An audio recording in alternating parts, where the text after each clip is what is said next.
Cool.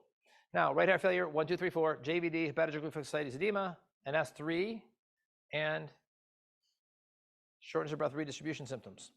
So just know that the chest x-ray, be aware of something. The chest x-ray, belch. What am I going to see in a chest x-ray? Time out. Hold on. Let me show you this. Belch is what you look for. There's 5 components on a chest radiograph to say heart failure. Bat wings, also known as pericardial cuffing, effusions, lines, cephalosated heart enlargement. Now look at the bold writing on the bottom of the page. First and foremost, guys, if you don't have a big heart, if you do not have cardiomegaly on a chest x-ray, it ain't heart failure. Okay? No big heart, it ain't heart failure. You better go somewhere else. So belch, what do you mean by belch? Belch, B is bat wings.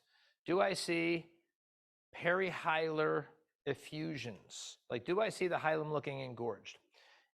E, belch, E is effusions. Do I see little puddles? If you look at the arrow, over the arrow you see blunted costophrenics. But if you look over on the right side, it's very crisp. You get small effusions. B-E-L, L, L, L. L is nothing. This is a preceptor pimping tool. If you look right here, it's kind of hard to see. You see a pleural base. Now, whoa. What do you mean by pleural base, John? It means it's touching the side of the chest wall. It's pleural based and it's linear. It's a line. So pleural based linear densities is another name for curly B lines. And that's a preceptor pimping tool. It's clinically irrelevant. But you can pimp your students on it. Now, let's talk about cephalization. Cephalization, guys, watch me. A normal heart lies on a 45-degree vector. You have the hilum that's engorged. The blood vessels going south are more pronounced than the blood vessels going north because of blood, just gravity and breast tissue.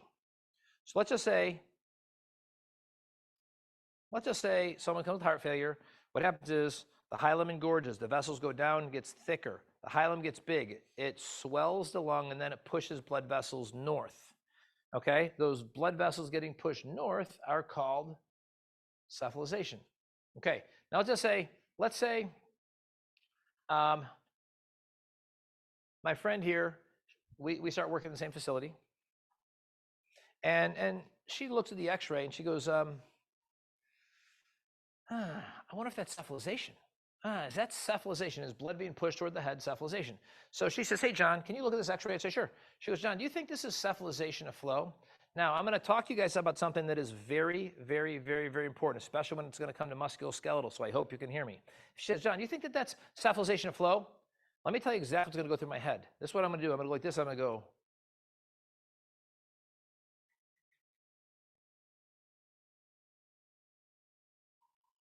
What did the lungs sound like? Oh, bilateral rails halfway up. Huh.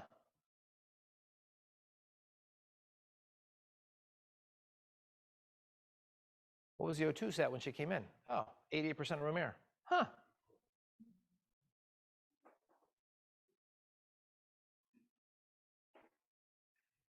What was the B in peptide? 1400. Huh.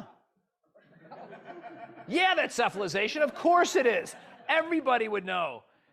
But if she said the lungs sounded clear, the O2 sat was 96% and the B in peptide was 40, I'd just say it's an underpenetrated x-ray. Didn't get penetrated enough. I hope you can hear me. I'm being a little dramatic, but I'm not. Here's what my problem is with some of us in the urgent care. And you got to decide if the shoe fits. Some of us do this. They just lean too much on the x-ray. They don't really, maybe they've started taking it too easy on their physical exam. Nah, I'll just do the x-ray. I'll just check the x-ray. And then you're going to get burned your whole career. So musculoskeletal is a really big deal. Let's just say someone hurts their forearm. And maybe you fall into a little bit of trap. You're just, let's put the x-ray in, I'll wait for the x-ray. And your exam is like, okay, we'll do the x-ray. And like your exam was nothing.